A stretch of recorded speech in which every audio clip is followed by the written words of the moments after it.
For first commencement address, Trump picks Liberty University.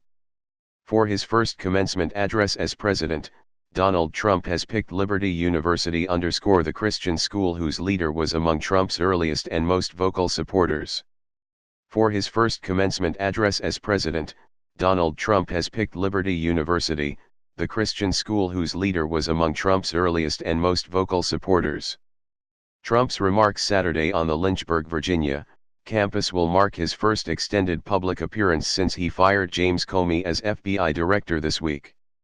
The president largely has stayed out of public view since Tuesday, when he removed the head of the agency investigating Russia's role in the 2016 election, along with possible ties between Trump's campaign and the Russian government. Trump lashed out at Comey on Friday, tweeting that Comey better hope that there are no tapes of our conversations before he starts leaking to the press. Trump's chief spokesman refused to comment Friday on whether active listening devices are in the Oval Office or elsewhere in the building. That non-denial drew comparisons to the secretly taped conversations and telephone calls that led to President Richard Nixon's downfall in the Watergate scandal in the 1970s. Trump had earlier criticized Comey as a showboat and a grandstander, and the president's warning prompted new accusations of interference with the FBI's Russia investigation. In his weekly address to the nation, Trump said he was delighted to be participating firsthand in the excitement as students and faculty celebrate Liberty's more than 18,000 graduates. The commander-in-chief typically addresses graduates of one of the U.S. military service academies, and Trump is scheduled to speak at the Coast Guard Academy in Connecticut on Wednesday. To young Americans at both schools, I will be bringing a message of hope and optimism about our nation's bright future, Trump said. Jerry Falwell Jr., Liberty's president, helped Trump win an overwhelming 80% of the white evangelical vote. A recent Pew Research Center survey marking Trump's first 100 days in office, a milestone reached on April 29, found 3/4 of white evangelicals approved of his performance as president, while just 39% of the general public held the same view.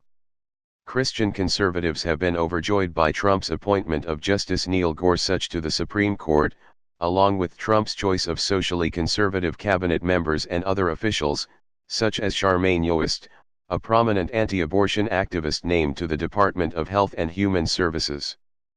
But they had a mixed response to an executive order on religious liberty that Trump signed last week.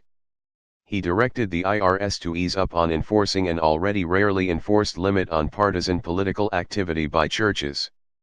He also promised regulatory relief for those who object on religious grounds to the birth control coverage requirement in the Affordable Care Act health law. Yet the order did not address one of the most pressing demands from religious conservatives: broad exemptions from recognizing same-sex marriage. Still, Falwell, who endorsed Trump in January 2016 just before that year's Iowa caucuses, praised Trump's actions on issues that concern Christian conservatives. I really don't think any other president has done more for evangelicals and the faith community in 4 months than President Trump has, Falwell told the Associated Press in a telephone interview.